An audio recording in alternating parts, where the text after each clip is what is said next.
Hey guys, back in the garage. It's the morning after. I got in last night about 8 till a little after 8 o'clock local time, and of course this is before the time change, so it's still dark at that point. Had to stop and get gas on the way home. Anyway, you can see the what it looks like. I mean, you look at this. I mean, this does actually say seismic on it. I mean, and it's just totally caked on. Anyway, I mean, everything held up fine. I do have a couple of things I'm gonna adjust now that I'm back. Can't even see the word general here. One thing is I mentioned, I think yesterday, on one of the videos yesterday, with regards to the water coming in around the steering shaft down here. What I had done before, I think I've got a pad over here. What I had done before was I had taken some pad that I got at Harbor Freight and cut it up, coated it in Plastidip, basically to seal it completely. And then for around the brake master cylinder, I took a hole, drilled it in a slot. I just put it up in there and then glued it in with some construction adhesive. Held up really well. Actually, it seems to have held out the water.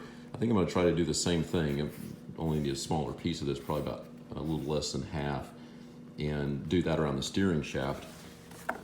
Another thing I noticed too, and I think other general owners have complained of this, is door rattle.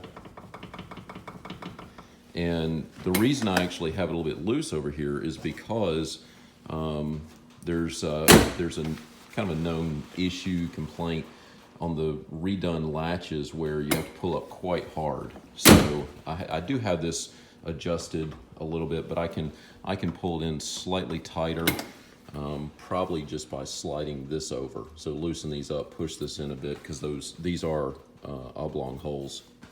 And I didn't have a rider with me yesterday, so you can see the difference of the seat and everything versus my seat.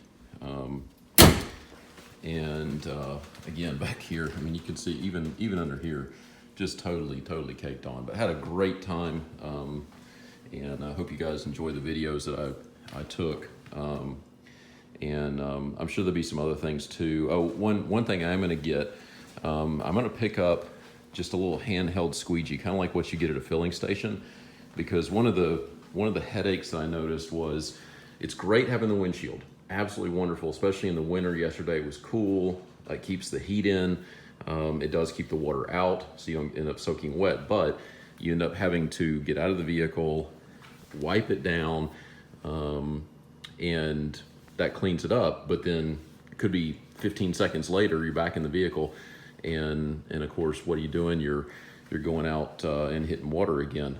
So I'm gonna pick up a handheld squeegee because I can pull it from inside the vehicle and just go across and just clean it real quick. It's small, doesn't weigh much, easy to keep in the cab. So that's one thing I am gonna do, is grab one of those. I think they're about anywhere from $5 to $10. Pick up one or two of those just to keep in the vehicle.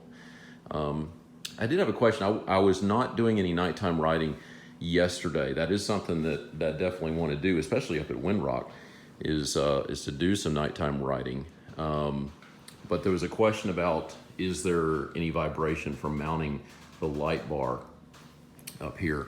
And I'll reply to that guy in that video to his comment. The answer is yes, there is a little bit of vibration. So when you're running, of course, you can see it vibrate just a little bit, but like if you're sitting still, no, there's no real vibration with it. Again, my mounting, I put underneath here some, I think they're about 1-inch fender washers, give it a good mounting surface. It is mounted back just a little bit, just in front of where it grabs hold in the front. So, I expect to get some vibration on it, but really probably no more than the lights down here. I mean, these are a little bit more solid, but you're still gonna get some vibration in everything. I am looking at, I like the new bulbs I put in my headlights, but I am looking at possibly going with some LED cube headlights, and maybe gonna experiment with that and see what that's like. But anyway, that's it for the post-ride update. Again, I really could not be any more pleased with how it handled yesterday. Even getting some really big jolts and bumps, including, I mean, on the front, on the back. I never truly high centered it. I didn't get to a point where I was stuck. Certainly a little bit of scraping underneath, but overall, I mean, it handled just like you would expect. Just what you want it to do. Once I get it all cleaned up, I'll do a good inspection on it and be sure that mechanically everything is sound. But just looking at things like CV boots and everything, I mean, it looks like to me that everything held up very well. Anyway, that's it for right now. Stay tuned for more. Definitely, now that everything is really trail ready, proving out the heater, all that sort of thing, it's definitely going to be time to get it out on the trail more. And again, thanks for subscribing. Thanks for sharing. Really appreciate it.